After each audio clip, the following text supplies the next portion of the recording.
Good evening, everyone, and thank you for joining the West Valley Community Meeting for the City of Los Angeles Assessment of Fair Housing. Please note that we'll be recording the meeting this evening and possibly sharing that recording later on the city's website.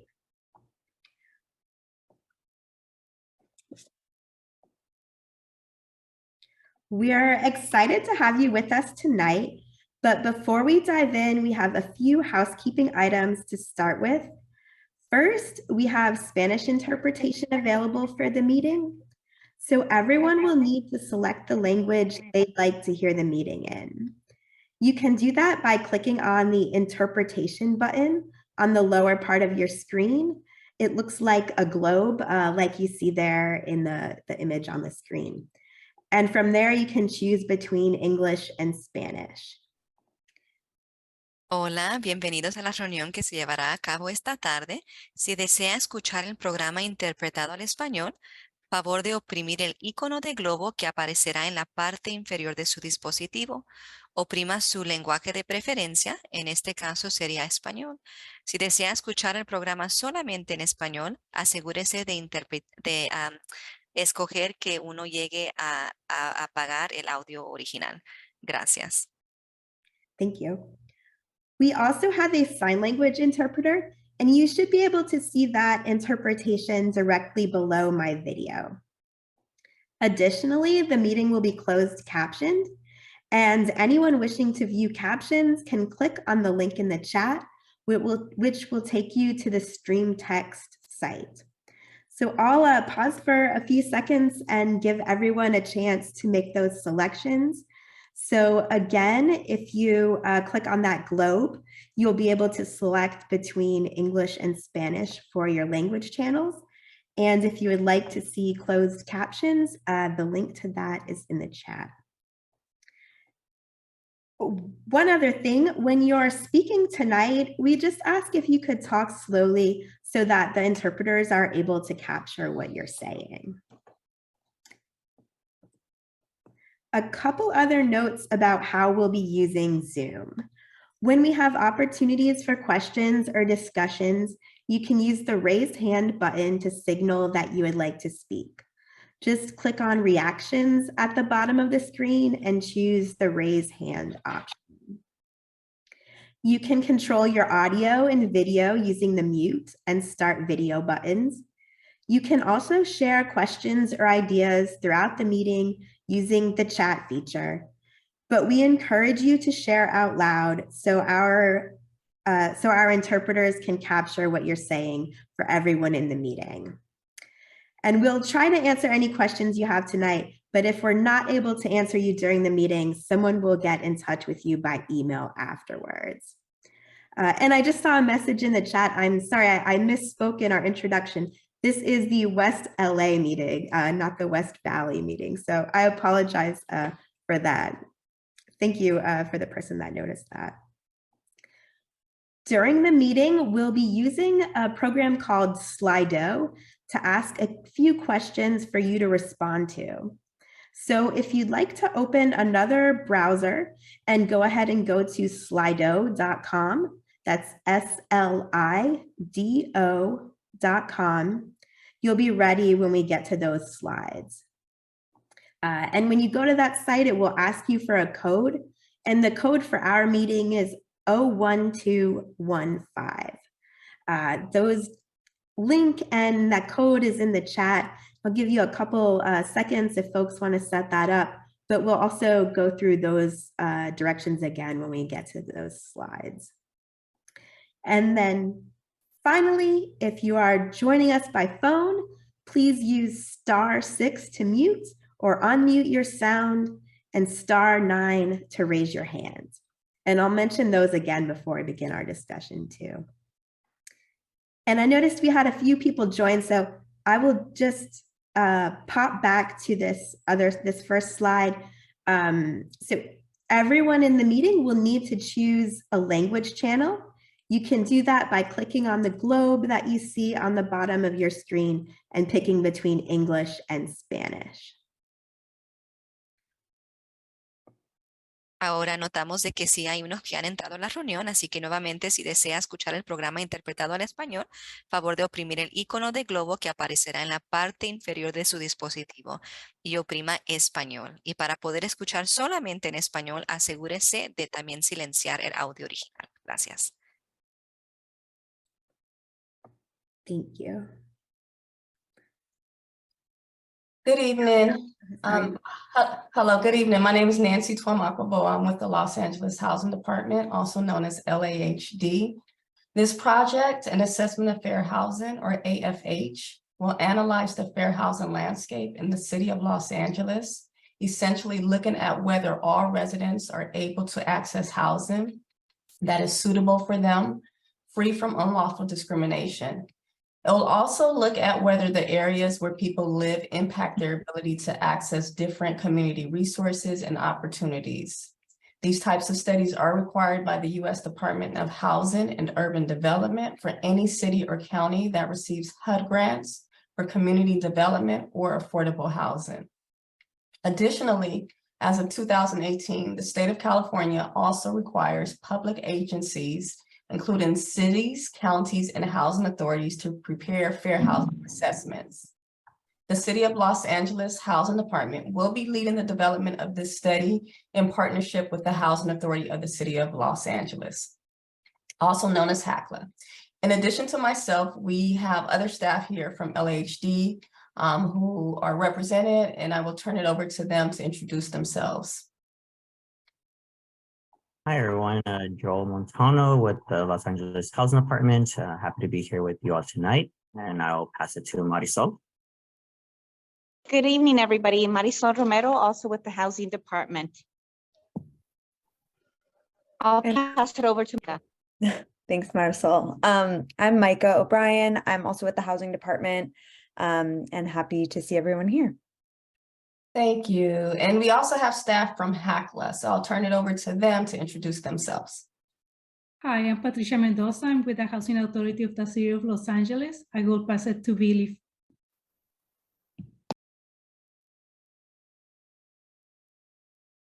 Sorry, I couldn't find my mute.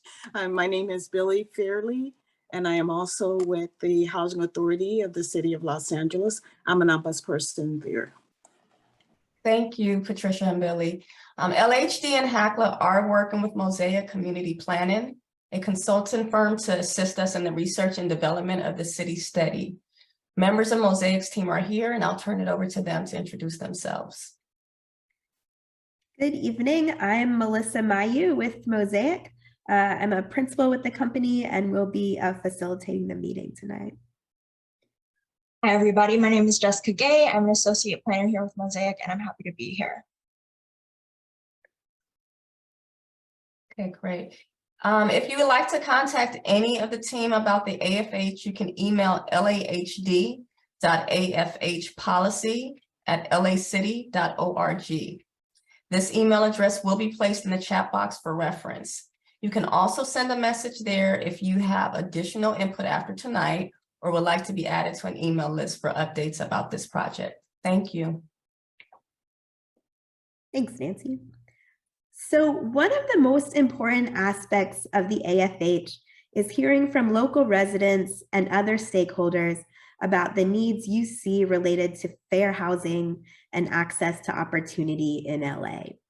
Having an on-the-ground perspective from many people who live and work in the city every day is key. We'll give an overview of fair housing and the AFH process so that everyone has an understanding of the topics we'll be talking about, but most of the meeting time will be a chance for us to hear from you. Your input will help identify priority fair housing issues and their causes. It will also help to shape goals and strategies that city and HACLA leaders adopt. So it's very important that we hear your perspectives, and we'll talk more about ways you can stay involved with the project at the end of the meeting. But to get started tonight, we'd like to hear from you about what you like best about your neighborhood. So this is one of those poll questions that I mentioned, where if you go to slido.com, so SLIDO.com, and use the code 01215. You can be able to share some of your ideas of what you like best about your neighborhood. And as folks start sharing, we'll see those answers pop up on the screen and a word cloud form. So the more people that write something, the bigger that word will be on the screen. It looks like we have some people that were able to do that and got some answers coming in. So people enjoy that their neighborhood is quiet, residential, walkable, and then some things about proximity. So close to the freeway, close to a Trader Joe's. We can see already that you value kind of what's nearby. Seems like a few people really value walkability. That's our biggest word so far. And you can add more than one thing. So if you've shared something but have other things you'd like to add, feel free to keep adding words until you've covered everything that you think of. And as we're doing that, if anyone would like to unmute and share or elaborate about your answer. And we know that since this is the last meeting in the series, we may have folks who don't live in West LA, but wanted to join the meeting tonight. So if you could anyone want to unmute and share what neighborhood you live in and what you like about it, that would be great.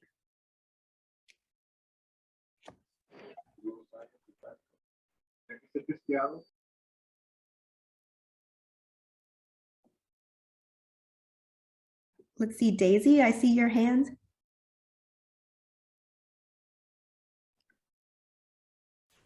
Sí, buenas noches a todos. No Yes, podía good night to all. I wasn't able to come in. It was a little difficult. My name is Daisy Vega, and I am from the area of West.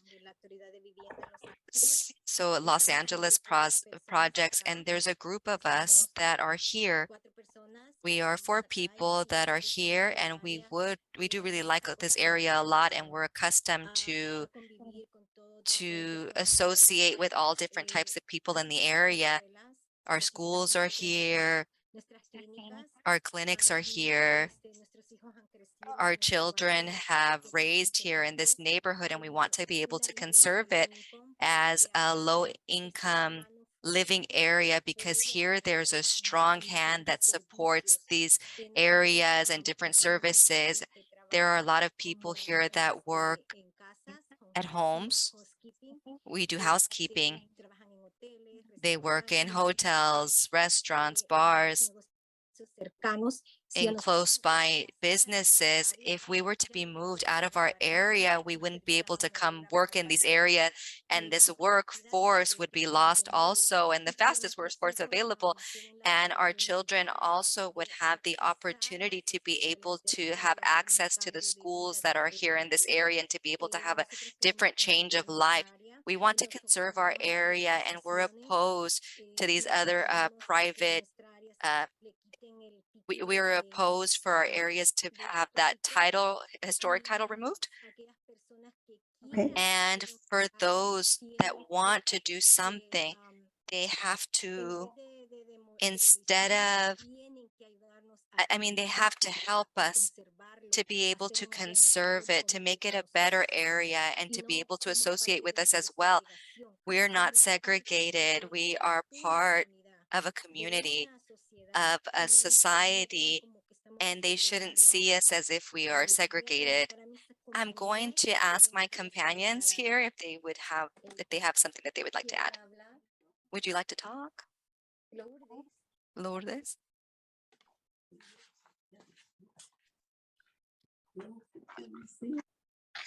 ¿Qué te gusta de tu área? What do you like about your area?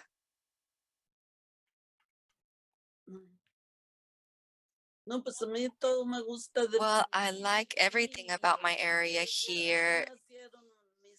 My children were born here. They have studied here. I am not in agreement for this to disappear or for us to be moved out of our area. And We don't want any of this. We want for the homes to be conserved just as they are. We've been here for many years. Our children have been born here and they can't move us out of here. And I'm also an American citizen and I don't want to have to go somewhere else. We want our homes that we have here for them to be conserved for low income because we don't have a lot of money. I am a person, an elderly person, and I received SSI, and my husband has already passed away. I don't have money to be able to go pay somewhere else because everything is very expensive. And we don't even have enough to eat, not even to purchase a dozen eggs. A dozen eggs costs about $6, and I don't think that that's right because with the amount that we're given from SSI, it's not enough. It's not enough for anything. Just eggs are the only things that we can eat and beans. Yes, her name is Lourdes. My name is Lourdes Martinez Okay. Barragan. How long have you lived here? I'm going on 20 years. 20 years. In East Los Angeles, I was there for 30 years. So 50 years in Los Angeles, and they demolished that area. They made it private. So they moved us from East Los Angeles to over here. So that's why I don't want for this to be done like over here. Okay, so Okay. Sí. you- Yes? Mayra. Myra? Voy a pasar a Mayra para que- I'm gonna go on to Myra so that she can Okay. mention what she likes.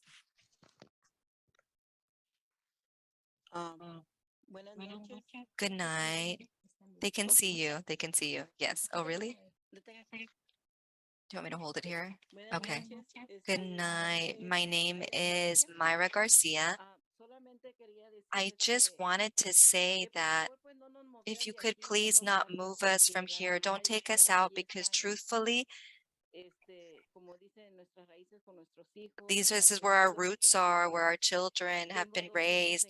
I have two sons that are going to be going to university. I have my other two children that have worked. They started to work. So the truth is that this area for me is the best. It's the best that we've been able to be in. And we just ask that if you could have a bit of to be conscious of us or to be able to help us because truthfully right now the rent is extremely expensive, but really expensive for us to have to be moved. For them to tell us, oh, we're going to have to demolish this area, you're going to have to move. We can't go anywhere else.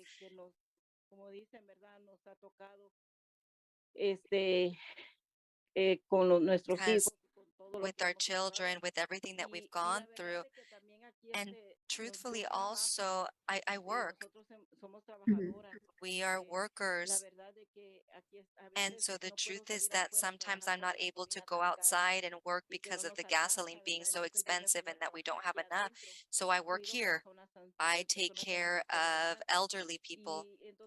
And so the truth is that I start to think of all of those people that live here in this area that are elderly and they're barely making it.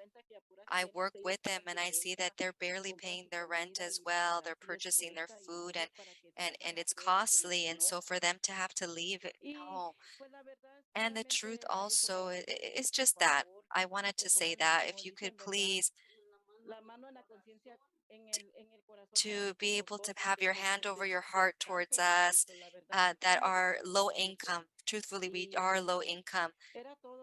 And that was all, ma'am. Thank you very much for listening to us. We don't want to be on the streets. There are a lot of people living on the streets, and we don't want to live that way. Estamos acá porque This is the group that are here because we're here because they weren't able to connect. it's very difficult, and it was difficult for me to connect as well. And I think we might have gone off topic according to what you were talking about, but it's just what we're feeling. And there's something that I do want to clear up, and I want you to hear, is that we pay mixed rent. It's like what they mentioned at the council. We are already paying mixed rent. There's people here that are low income, mid income, paying 160,000. Our children are working now, and what they should do is a renovation of the area, improve the area. But we don't also want for companies to come and lie, because that's what a company is doing, you know. They don't want to, you know, they've been doing different like wanting to hear others' opinions, and they seem very, very false, you know. But thank you very much, and we look forward to listening to the rest of the meeting. Thank you very much for your comments. So yeah, definitely hearing some deep roots in the community and a desire to stay there, kind of where you have raised your kids and have access to schools and jobs. So thank you. And that will be a part of this study. So you did stay on topic. An important part of this will be looking at what kind of efforts the city and housing authority can make to make sure we're preserving communities that people want to stay in. So thank you very much. If we have, maybe it's time for a few more comments. Melissa, yes, go ahead. Before we move forward, I just want to address the comments. Thank you for providing your comments, your feedback in terms of your experience and of course your desire to remain where you live. And as Melissa said, that is what the assessment of fair housing work that we're doing is really intended to do, as far as to help people who want to remain in their communities live there with access to certain services and also certain amenities such as good schools, parks, good grocery stores, and then a number of other things that are necessary for families. So that is what we want to talk about in terms of being able to continue to have that access and to be able to live where you have your experience in fair housing in your area, to be able to access those particular types of resources. One of the things that was mentioned was in regards to a need for assistance with food and other vital resources like that. I do want to mention that the city has family source centers. So there are a total of 16 family source centers in the city in different locations, and the family source centers are one-stop shop type of places for families to provide educational and employment assistance to families, particularly low-income families. And so I do want to provide the contact information for one of the family source centers in serving West Los Angeles area. So please reach out to them to connect with them and find out how they can assist you and your family with any of your needs that you may have, particularly relating to if there's a need for food assistance, if there's a need for any type of tax preparation assistance, adult education, anything of that nature. I want to be able to share that information. So the organization is the Latino Resource Organization, and the phone number is 424-293-8297. I'll also put that in the chat. So please reach out to them and find out how they can assist you with particular needs that you have, as far as, again, if there's a need for any food assistance or other types of services that resources that your family needs. Thank you, Nancy. Is there anyone else who might like to raise their hand and share about where they live and what they like about their neighborhood?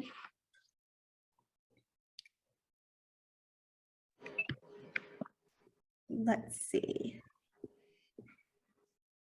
I see Christopher. Yes, that's me. That's my name. Hello, everybody. I live in East Los Angeles. I live off of Cesar Chavez and St. Louis. I've lived there for about a year now. Me, my 4-year-old daughter, and her mother originally was my original partner. But I have a new partner now. I'm engaged now. But I stay in East LA. East Los Angeles is amazing. It's a beautiful place. There's a park down the street where I stay. It's there is a bit homeless. Transients, we call them. But there's some that come maybe once every few weeks, but it's not as significant as I'm assuming it would be, or it used to be. But there are a few things like that go on. But I love the community. I love where I'm at. It's just been a little rough, and I'm working, as you guys can all see. I just been dealing with a little bit of tax deductions. My wages are being affected. There was a child support case. I have custody of my daughter though. I'm just needing a little help, just a little bit of help, a little rent relief if possible. But I did take that number down that Miss Nancy just gave me. Thank you. I screenshotted it too. Thank you. And I just wanted to get myself involved and much more into the community, get myself involved with my fellow people. Great. Well, thank you for joining us. And I'm glad you're able to get that number from Nancy. And thanks also for sharing about what you like about your neighborhood. So a pretty area with good access to parks. I imagine that's great for having a child too. So great. Thank you. Thank you. Thank you. Anyone else? Well, I'll share a couple of things that came in the chat. So a comment from Susan that preserving, maintaining, and improving affordable and low-income housing is very critical. So not just developing new affordable housing, but making sure that we're investing in the maintenance of existing housing. She sees a lot of mod rehab units that are not kept up to standard. Let's see. We have another comment from someone who says that they like their neighborhood because homeowners are neighbors and they've lived there for a long time. So similar ideas that we're hearing, maybe lots of connections to the community, to your neighbors, to resources there. So thank you everyone for those comments. And also I'll mention again, if anyone joined, if you, everyone will need to choose a language. So if you click that globe button at the bottom of your screen and choose between English and Spanish, that's how you can access the interpretation. So now I'll just do a brief overview about fair housing law, and then we'll have some more discussion. So generally, when we talk about fair housing, we're talking about everyone's right to participate in the housing market. So to own, sell, purchase, or rent the housing of your choice without fear of unlawful discrimination. So that includes things like renting or buying a home, obtaining homeowners or renters insurance, having access to housing loans, and having fair property appraisals. Under the Federal Fair Housing Act, everyone is protected from housing discrimination based on race or ethnicity, color, religion, national origin, sex, family status, and disability. And we refer to these as protected classes because people are protected from housing discrimination based on these characteristics or classes. So along with the Fair Housing Act that protects housing nationally, many states have additional protections. The state of California has a series of laws that expanded fair housing protection to include several more groups, which you can see listed here. They include marital status, age, ancestry, immigration status, language, sexual orientation, gender identity and expression, genetic information, veteran or military status, occupation, and other arbitrary factors. The state also protects people from discrimination based on their source of income. So that includes things like if you're using a Section 8 housing choice voucher or other similar types of housing assistance. So as you can see, you have considerable additional fair housing protection under California law. And this slide has a few examples of actions that would be considered illegal discrimination if they're based on protected class. So examples include telling someone that a house is not available for rent or for sale when it really is, or denying a mortgage loan application based on one of those protected classes. Landlords or lenders can't apply different terms to a lease or loan based on a protected class. So for example, a landlord could not charge a family with children a higher security deposit or higher rent than to a household without kids. A property manager also couldn't steer families with children to one part of an apartment development. And real estate agents can't steer home buyers or limit showings to certain neighborhoods based on protected class. Another example, so refusing to make reasonable accommodations for people with disabilities or refusing to accept a Section 8 housing choice voucher. Also examples of discrimination that you might see in your community. So this is definitely not a complete list of ways that housing discrimination is present, but it illustrates some of the ways it may happen beyond refusing to rent or sell to someone. In 2015, HUD adopted a new fair housing rule called Affirmatively Furthering Fair Housing, or AFFH. And that rule called on cities to take a more critical look at the role of housing in their communities. The AFFH rule requires cities to look at access to community resources and opportunities. So a lot of the things that you were just listing on that slide or that folks were talking about, things like good schools, jobs, transit, access to grocery stores, healthcare facilities, and a clean environment. Cities need to consider whether everyone has equal access to neighborhoods with those types of opportunities, regardless of their race, ethnicity, or any other protected class. The AFFH rule also requires cities to take meaningful actions to overcome patterns of segregation and to create communities that are inclusive for everyone. Cities must work to reduce affordable housing needs and other barriers that might limit someone's access to resources or opportunities. And as Nancy mentioned earlier, the state of California has its own affirmatively furthering fair housing law, which requires all cities and counties to assess fair housing as part of their housing elements. So this type of study is a requirement both at the federal and at the state level. So now we have another question for you.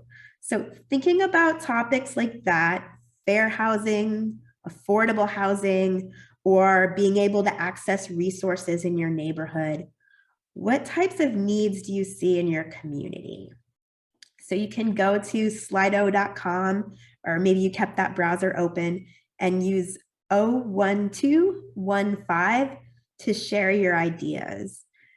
So think about, is there enough housing for seniors, for large families, maybe for people with disabilities or people with low incomes?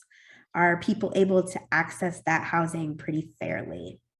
These are the types of things that we are looking for your input here. And this one is going to be a little different. Rather than making that word cloud where some of the words get bigger, it's going to make a list. So as you add things, and you can add as many as you'd like, we'll start to see them list there. Give everyone a minute to think about it.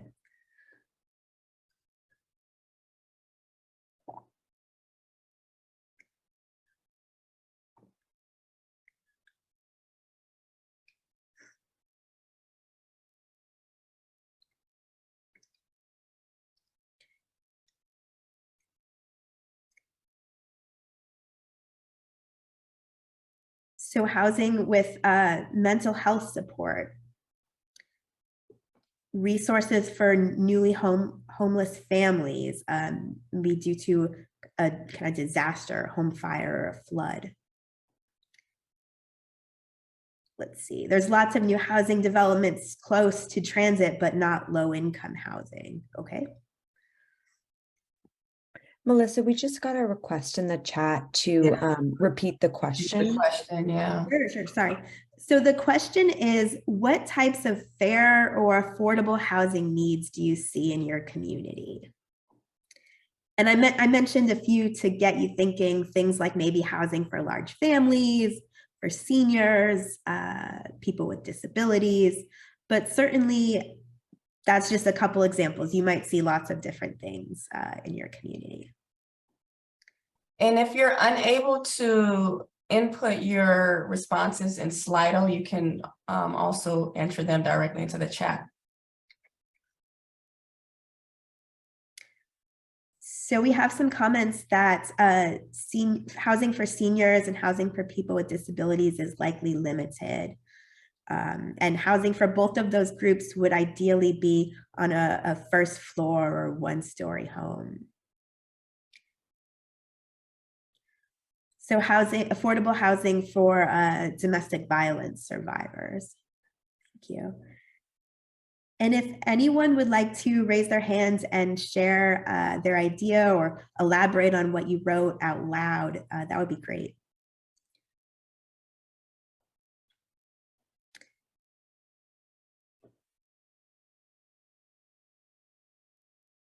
Or if there's anyone who's not able to do Slido that would like to share. Yeah, Daisy.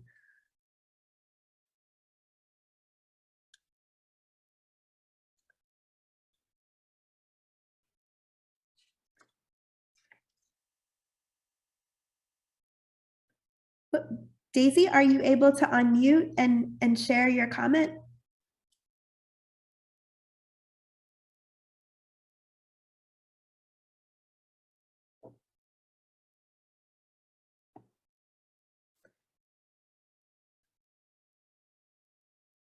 Okay, if anyone else has a comment they'd like to share. Oh, there you go. Oh, sí, Lourdes, di tu comentario y después yo. Lourdes, go ahead and give your comment. I'm Lourdes Martinez. I'm asking for housing that's access for the elderly, for the for low income and disability, people with disabilities, because there's millions of people that are living on the street. And that's not just because even kids, boys or girls, the entire families that are living on the streets, and that's not just, and that they're holding them back, and those housing is not available for those people. And while others are making millions, while some people are living on the street, because I'm low income also, if you take out those help for low income, where we're going to go? We're going to go to the streets. And being from here, that's not just, it's not just what they're doing.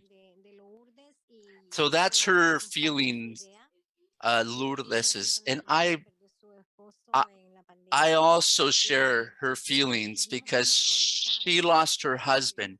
We are terrorized. To live in projects is to living in terror that one's going to get evicted. And if you don't pay your rent, you haven't sent your rent.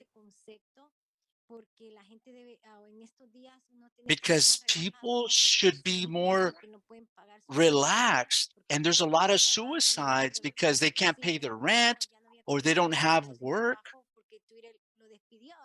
because he was fired. All of a sudden, Mom, I started to rent an apartment, but that's the impact that it has. That these people are so they pressure people so much that these white people should be more conscious as far as the reality that they don't allow you to continue to progress, and there should be more a variety to be preparing Latin and Afro-American. That way they can have a voice as far as their housing and in my community and out my in and out of my community.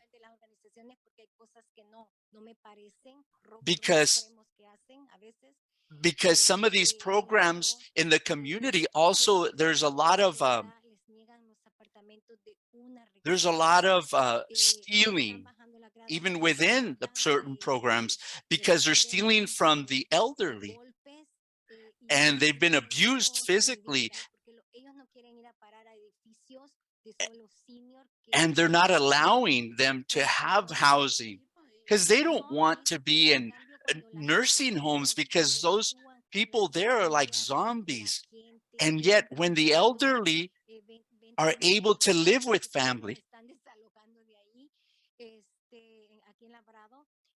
here in the Bravo, the people can live more, and because there's families that abandon their kids or abandon their parents. So we're asking for housing to be more human. For housing to be more human, because sometimes, so it's very, our roots are very different because it's like some people are like, forget your parents, go put them somewhere. So I remember that in Chicago, there was displacement. There was a fusion that was going to be from low income to higher income that was going to be fused. And that was a bunch of lie, that it was going to be like a paradise. And I cried in that documentary because I seen the people that raise their kids and they'd look outside and they'd see the white people playing. It was so sad, that documentary, that I remember. And I think about the roots. And the kids were told to play within their area. And I have a lot of friends that Afro-American. How is it possible that somewhere in the United States that have that type of people that are inhumane, treating people inhumane? In my country, I never seen that type of disunion among races. And now that we're going to live in it, how is it like now the single moms like I am and their kids to living in a community where we're in danger? It's a documentary that I recommend and I'd like everyone to see it. Okay. where they see these areas being taken over by other people. I'm so sorry, I got emotional on this. Please touch your heart that think about the reality that we're living in. Thank you, Daisy. Gracias, Daisy. And I think your comment and Lourdes' comments, we hear a few.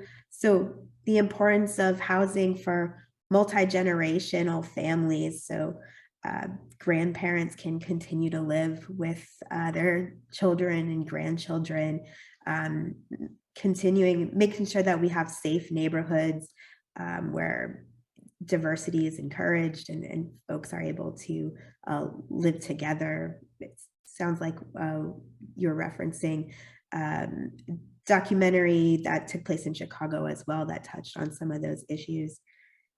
And I think what we heard a bit from Lourdes was about the importance of resources for folks who are experiencing homelessness or at risk of homelessness. So folks who have low incomes and maybe lose a job, lose a wage, that there are some resources to support them and keep them in housing. So thank you both very much for those comments. And I think we got a couple comments in the chat that support what you are saying as well. Pamela mentioned safe places to live and not project housing, opportunities for homeownership for diverse communities.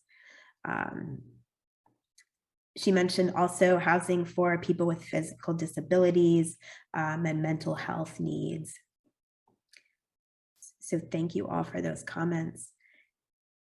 Is there anyone else who would like to unmute and share a little bit more than what you put in the poll or other ideas?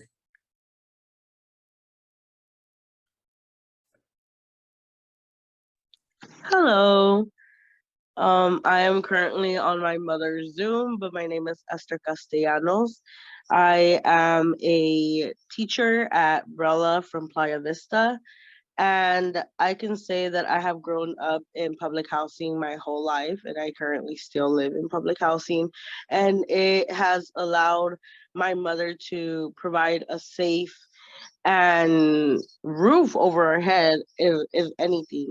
And I understand that safety is always a priority, but with the stigmas and the focus always on safety, it is very hard to very easy to dismiss the harder difficulties that we have, such as constantly having to get water faucets fixed or gas leaks that continue, or just structural overall building situations.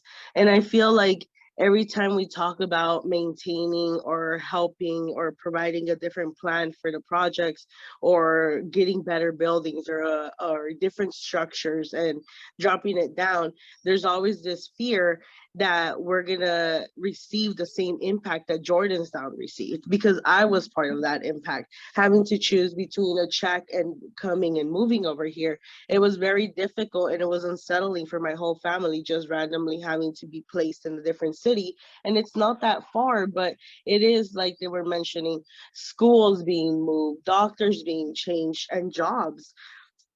So having development in mind, I feel like what Daisy and all these women are just afraid that they're gonna have to be moved, that it's gonna have another placement, just like the people being moved to San Bernardino at the moment. So it's just like that fear of, if we want improvements, at what cost? Because we have already been threatened about the gates being open. And it's like, again, they were saying, oh, we want to walk by, it has to be safe, it has to be quiet. But it's just like, again, why does it have to be safe or quiet for you? It's the community is a residential, it should be closed off, it should be private for us to enjoy and to feel safe in. And I feel like the gate hasn't had a security guard for like the longest time. Having safety there would be more important than opening gates, you know? So I feel like they are more worried about being placed in a different housing and then being moved over necessarily being scared of the growth that can be seen, because I know that there is growth and there's possibilities of a development where we don't have to move, but again, being shown that, because everything that we're being shown by the city and by other council members and by people that want to be mayors, and they're coming and they're knocking on our doors every time. It's like, oh, we're going to provide safety and cleanness, and it's like, okay, we get it, you have this stigma about us, but what else can you provide? Okay. Yeah, thank you for that comment. Thank you. And I think a good point you made too, that there may be some other issues kind of with maintenance and keeping buildings up, that you'd like to see them in good condition, but not if kind of doing that means you have to choose between moving or taking a check. So kind of being able to stay where you are and see improvements there, I think is what I'm hearing. Let's see. Well, thank you everyone for those thoughts. And I'm going to move the presentation along, but if you have other comments that you want to leave in the chat, or this poll will stay active throughout the meeting. So if there's things that you want to add to it, you can even as we move along. So I'd like to talk a little bit now about the study that we're working on and what it will look like. So the assessment of fair housing is an analysis of the fair housing landscape in the city of Los Angeles and a plan for how to expand fair housing through 2028. Under the federal AFH rule, all HUD grantees are required to complete a fair housing study every 5 years, demonstrating how they will affirmatively further fair housing, including actionable strategies for improving housing access and reducing barriers to opportunity. The AFH plan will include a variety of parts. We'll be looking at demographics and patterns related to segregation, integration, and income. We'll identify areas of the city with high levels of racial segregation, including those with high levels of poverty and with high levels of affluence.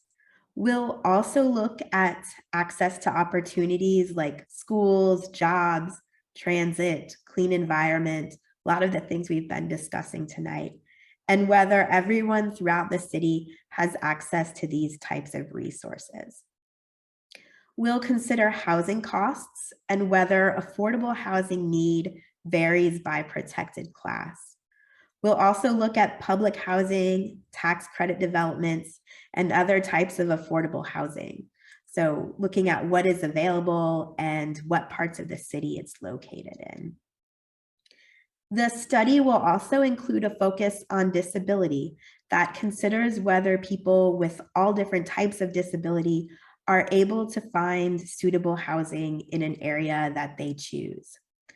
Finally, the study will include an overview of fair housing resources and activities provided by the city, the housing authority, and their partners. Community input, including what we're hearing from you tonight, will help inform all aspects of the study. So the city of LA recently prepared an assessment of fair housing as part of its housing element in 2021. And this illustrates some of the things that will be in this new AFH. For example, in that study, the city looked at housing affordability by race and ethnicity. So if you can see that chart there, that shows what share of renters spend more than 1/2 of their income on housing. And that's what you see called in that chart a severe cost burden, spending more than 1/2 of your income on housing. So about 37% of Black and 33% of Latinx renters spend more than 1/2 of their income on housing, compared to about 28% for white renters and 26% for Asian renters. So we can see that just the ability to afford housing varies by race and ethnicity in LA, which is a fair housing issue and something that the AFH we're doing now will explore more. So based on all the research, data collection, previous studies, and community input, the assessment of fair housing will identify fair housing issues in the city. For each issue, we'll outline the most significant causes and develop a series of goals and strategies to address them. The strategies need to be meaningful steps towards reducing fair housing issues. And every year, HUD will ask the city to report what achievements it made toward those goals. In addition to meeting these state and federal requirements, the study will be very important as local leaders make decisions about housing policies and resources. It's going to be built on community input and is one way residents' voice, so your voices tonight, you can voice your opinion to city and HACLA leadership. The study will advance past fair housing efforts, so the city's housing element that I mentioned, and the city's previous assessment of fair housing, which it did in 2018. Ultimately, what will come out of the plan is a strategy that's action-oriented and that can impact the city's decisions about how it will spend grant money that it receives, so funds that it gets for housing, community development, and homelessness. These strategies will also shape projects, programs, and policies by the city and HACLA. The final plan will be adopted by the City Council and HACLA leadership. It represents a commitment by the city and HACLA to implement activities that expand fair housing and stop future housing discrimination for all residents. So I'd like to share a few examples of current fair housing efforts underway by the city and its partners. Stay Housed LA helps to prevent eviction through outreach to landlords and tenants and legal assistance to renters facing eviction. It's a collaboration between the city, Los Angeles County, and local legal service providers that began during the pandemic.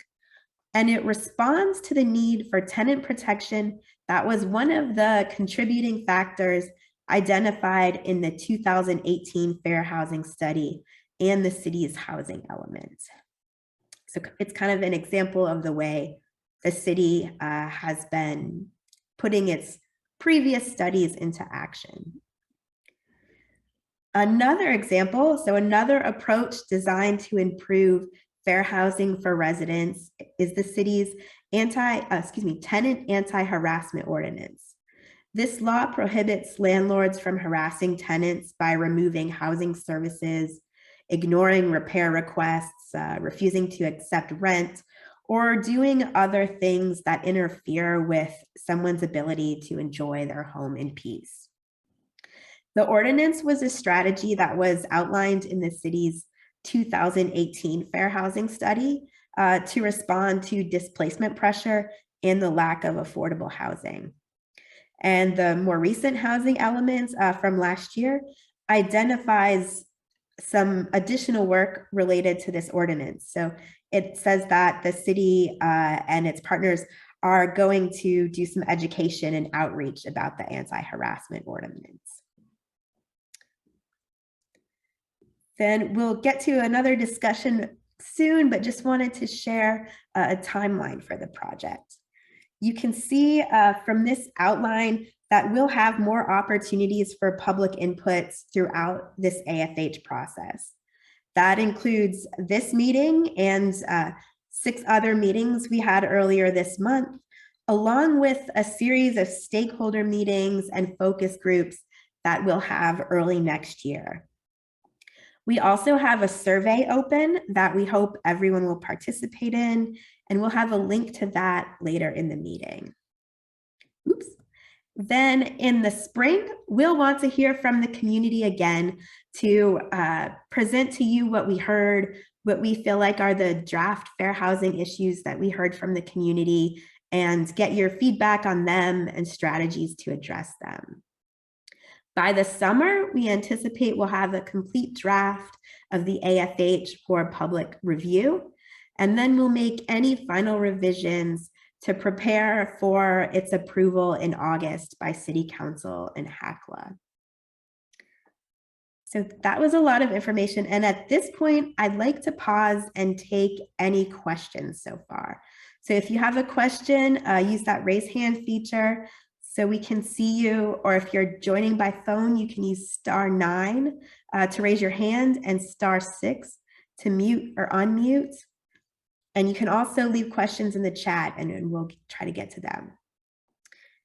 If there's any questions we can't answer tonight, if you will leave your email address in the chat or send it directly to Nancy or myself, someone from the project team will be in touch with you after the meeting.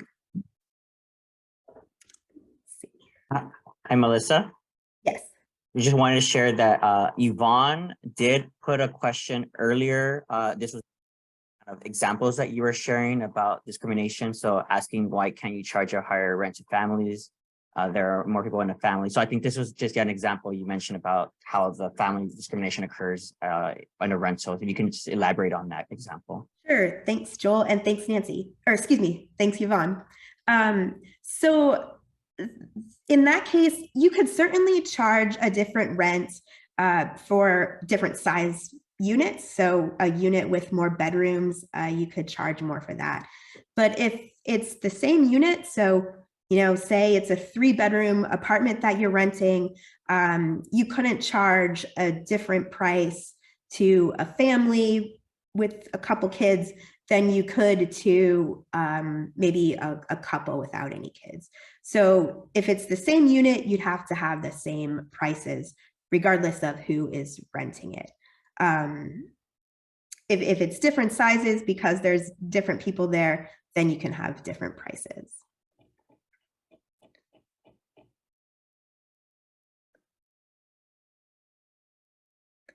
Let's see. I see a question in the chat about how can you keep abreast of the project? And Nancy put this link in the chat. I'm gonna see if I can jump to it too. So this link here, housing.lacity.org/residents/assessment of fair housing with dashes between all of those last words, will keep you up to date on the project. Also, if you said you'd like updates on the project when you registered, we will add you to our email list and you will get email updates about it. If you didn't and you would like to get some email updates, you can leave those in the chat or you can send them to this email address you see here, lahd.afhpolicy@lacity.org. I'm going to jump back to where I was there.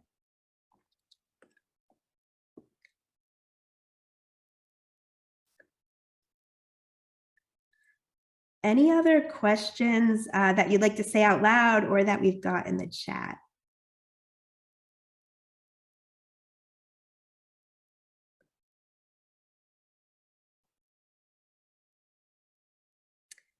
And I noticed that Yvonne, you had a comment that cost is more for water if there's more people. I think you could bill separately for water usage if needed, but the rents would need to stay the same.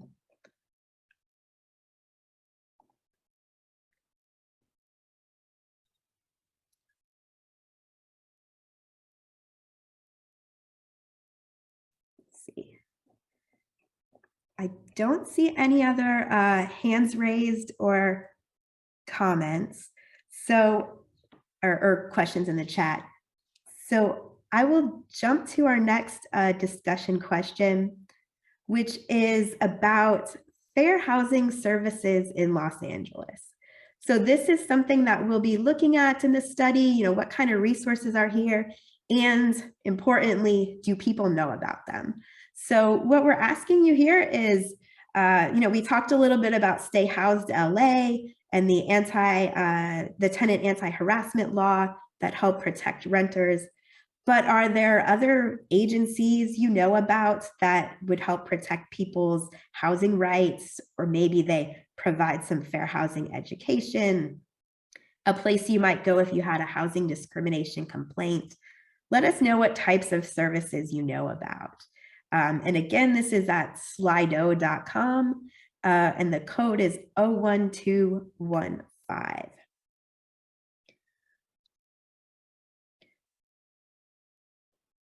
So are there any organizations you know about that work related to fair housing? So we have one, the folks that are with us tonight, LAHD.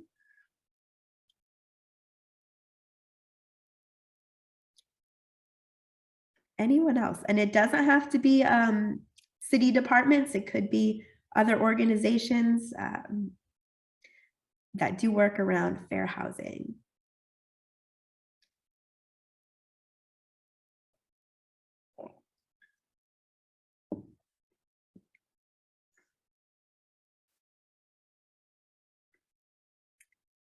Daisy, yes.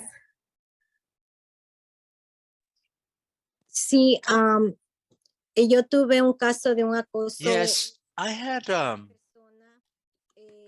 case about harassment, one person, but my witnesses didn't want to go because of the pressure of this person was related to gangs.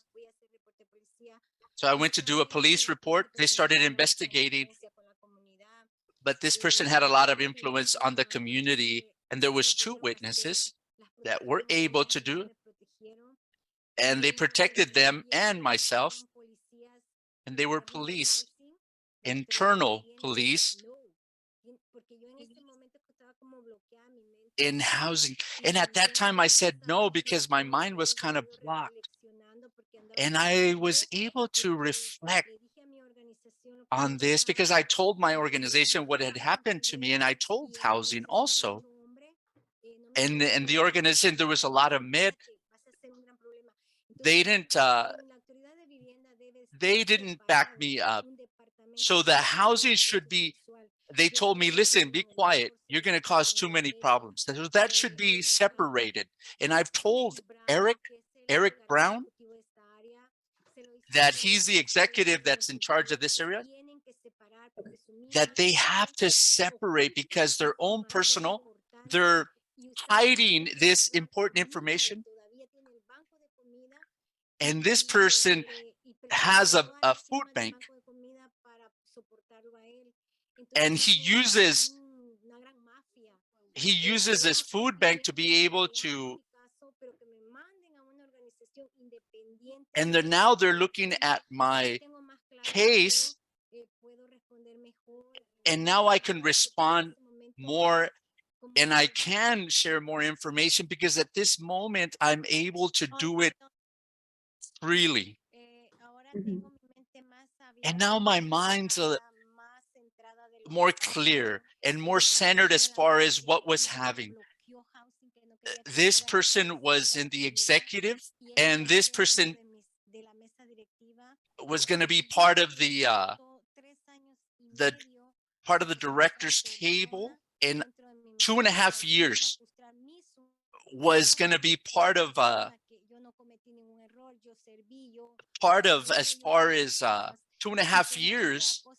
And this person was holding me back, and still housing didn't do anything. And this person would even abusing girls, little girls. Okay. And I want this type of help because I would even pay. Yes. Yes, it would be better that if all these things worked better if it was separated. It would work a lot better. Yes, thank you. Okay. Thank you. So Sí, gracias. maybe some legal assistance, maybe even related to things other than housing, harassment. Si tal vez, I'm sorry. Thank you. Let's see. I see a phone number with their hands up ending in 751. If you'd like to unmute and share your comment. Yes, thank you. This is Jamie Francis that I called last time, and I wanted to just say I apologize. I didn't get to listen into this session because I was commuting on bus. So as a courtesy, I just wanted to make a couple of statements. I reside in West Hollywood, and someone was nice enough. I did not get back to the city of LA, but I do appreciate Nancy Carmichael for hosting this along with others, and thank you so much for doing that.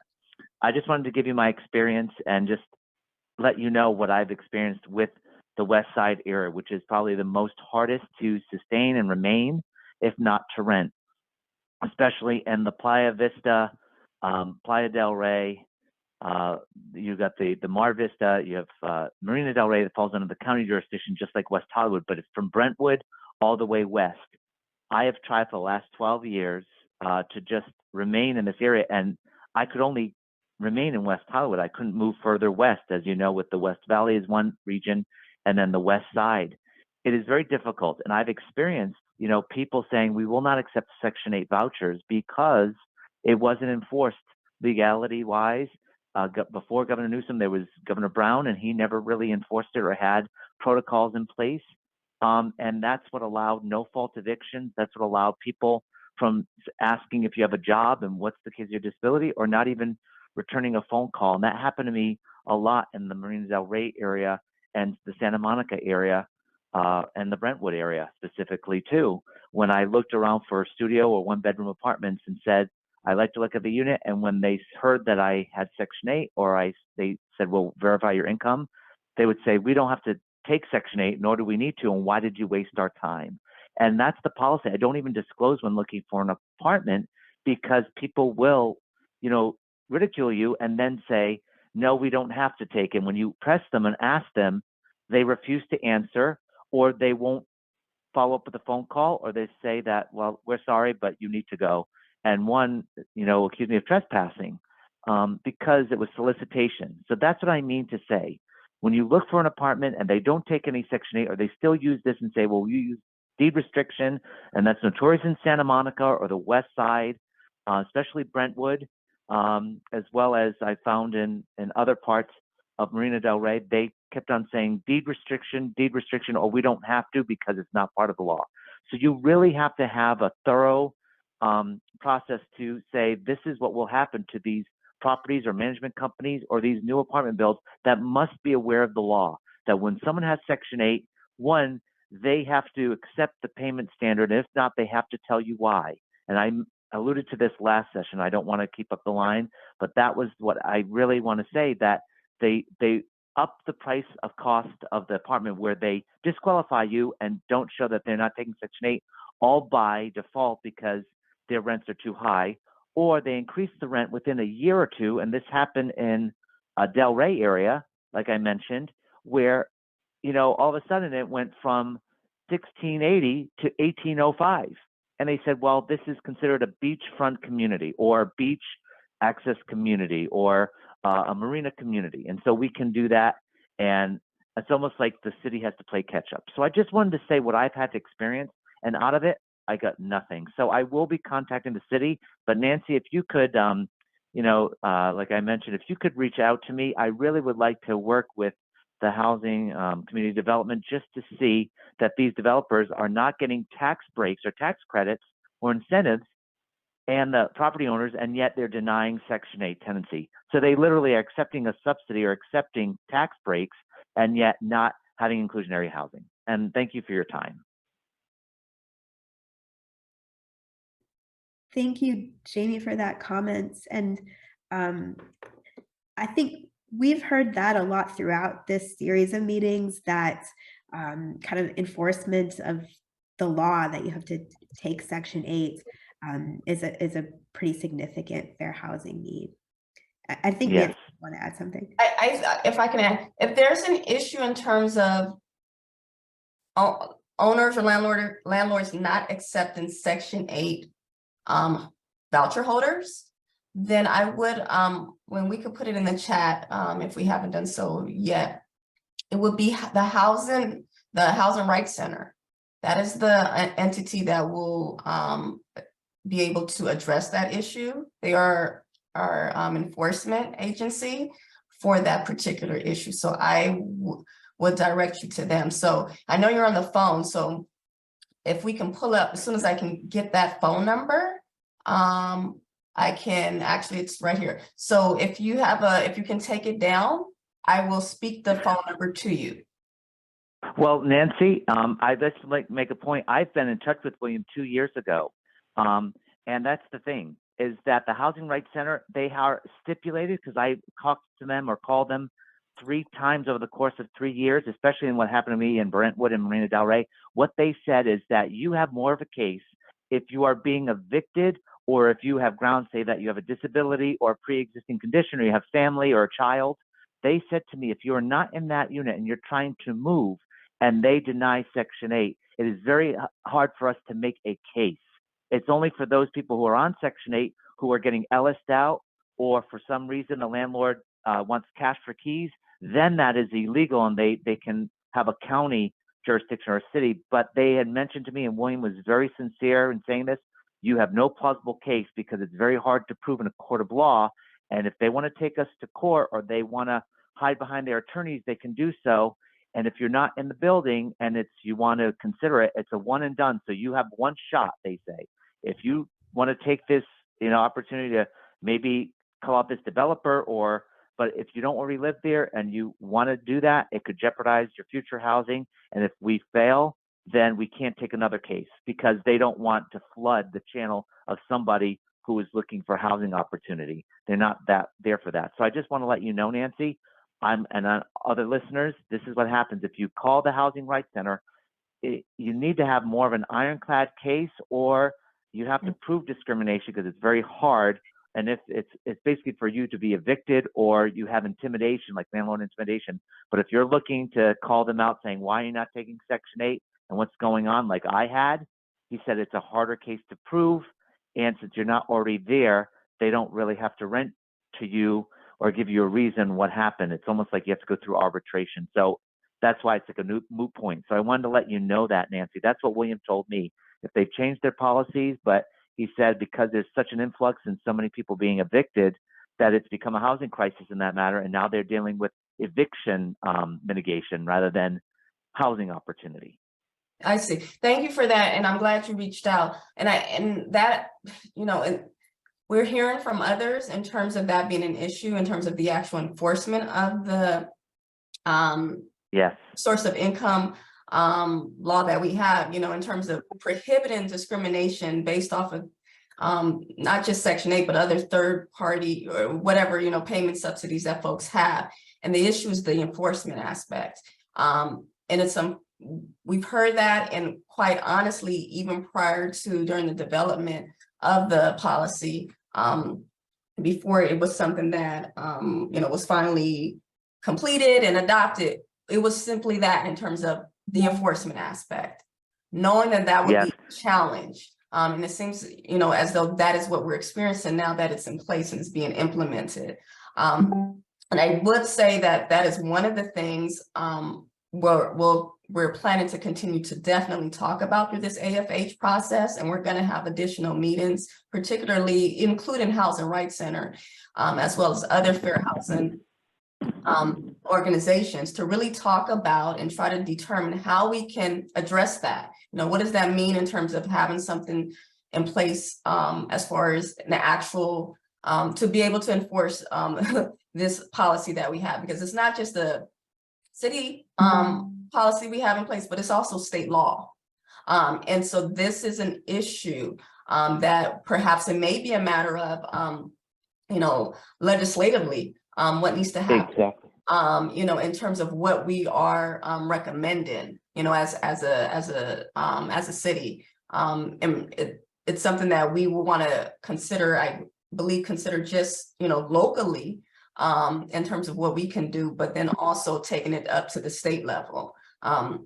So I thank you for raising that. And again, this is something that we are hearing and we're finding out about. And it would be interesting to also know when we have our discussions in our with the Housing Rights Center and others, what they are coming up against in terms of perhaps how landlords are, you know, quite honestly trying to avoid this law. Like what is actually taking place? What are the so-called loopholes that are there? And we need to find out more about that to really be able to put something in place that's stronger. So yeah. Thank you, Nancy. Am I still on the line? Can you hear me? You are, yes. You are, we can hear you. Okay, so that's the point, and thank you so much, because the Housing Rights Center really has to have a thorough department, because he as the director said that. But what I want to emphasize, and thank you, because they are finding loophole after loophole after loophole, especially trying to pass laws, and it's the biggest developments like Essex Property, Douglas Elliman, Greystar, all of these that are multi developments that are around LA County and the city of LA.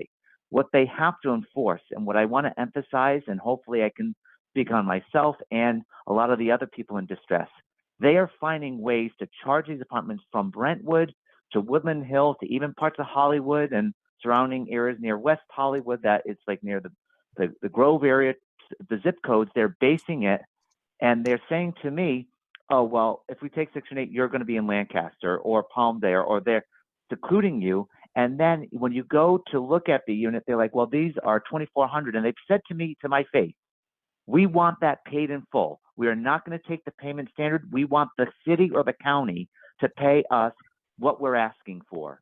And if not, you have to pay the difference. I said, legally, I cannot pay $400 or $500 because they assess it to where I'm eligible for this subsidy for that reason. They said, we don't care. We want the $2,500, $2,600 for a one bedroom, or $2,000 or $2,200 for a studio, and they're not waiving on it.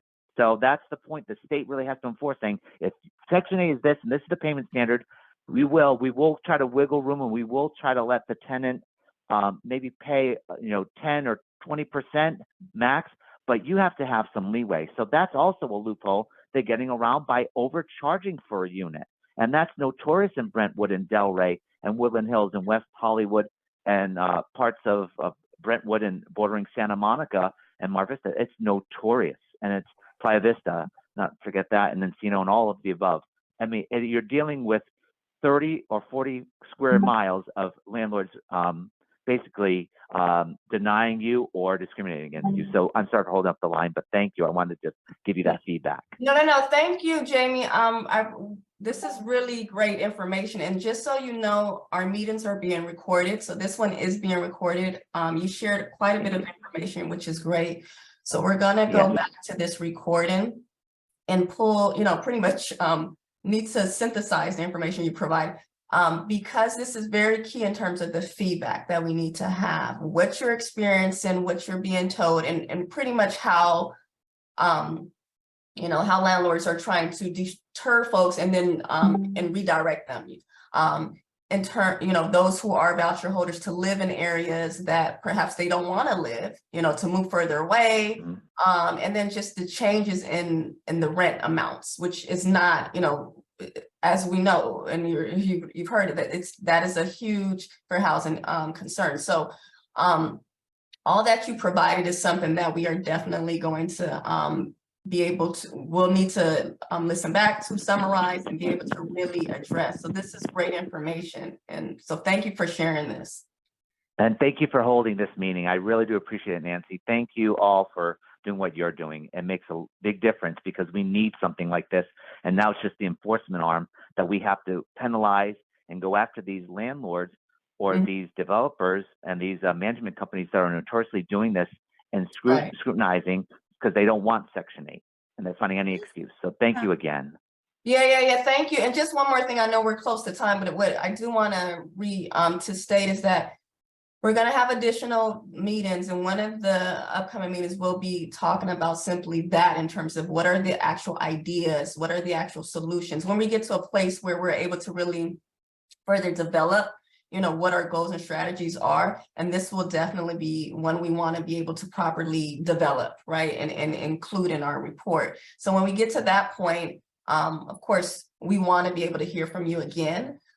So look out for those invites that are and notices about that meeting, and as we move forward with our work, because that would be a time where we're really going to be able to develop our ideas, around this issue and many others. So thank you again.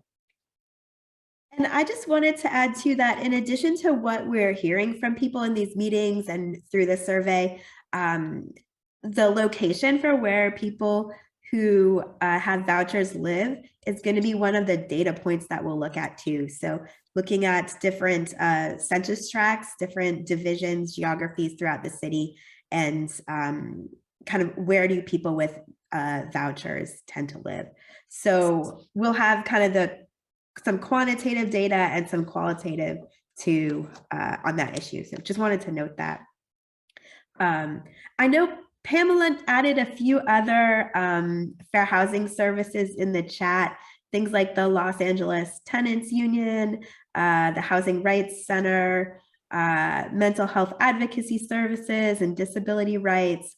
So thank you for those, and we will add them to the information we got from the poll as well. We really appreciate all the great discussion that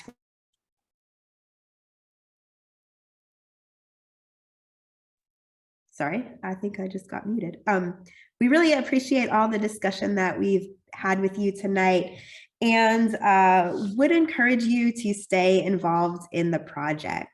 Your input will truly make the study stronger and communicate to city and housing authority leaders what priorities and strategies Los Angeles should focus on over the next several years. Over the next couple weeks, we'll be updating this website that you see here. Again, that's housing.lacity.org/residents/assessment of fair housing, with dashes between assessment of fair housing. So we'll be updating it to include summaries about what we heard tonight and in our other community meetings. So if you'd like to see what your fellow Angelinos shared, please check that out. And we'll also have updates about the project as it's ongoing on that website. So that's the place to go to stay informed about it. You can also take a fair housing survey on the project website. There's one for the general public and a second survey if you're a representative of an organization engaged in housing or social services. As I mentioned earlier and showed this slide earlier, if you want to join the email list to get updates about the project and future opportunities to participate, you can send us an email at lahd.afhpolicy@lacity.org, and we'll add you to the mailing list. And I noticed some folks have been adding their email to the chat too, and that's another way. If you'd like to drop your name and email address in the chat, we will add you. Also, if you had any other questions or comments that we weren't able to get to tonight that you want to leave in the chat, we will add those to our input from this meeting. And now I'll turn it over to Nancy. Again, thank you so much for taking time to join us this evening and provide your thoughts and ideas. This was a great conversation that we had, and glad we were able to have Daisy and the rest of her members join as well. This has been great because this is exactly the purpose of these meetings. We do want to be able to hear from residents and really understand what you're experiencing, what are the actual fair housing issues and barriers that are actually impacting you. So this has been great, and your voice is helping to make this AFH study a lot stronger. And we hope that this process is something that will really help the city study for years to come. So please take note of the project's website link and email address in the chat box so you can stay engaged. And we look forward to seeing you again as work on the project continues to progress. And again, thank you for joining us this evening.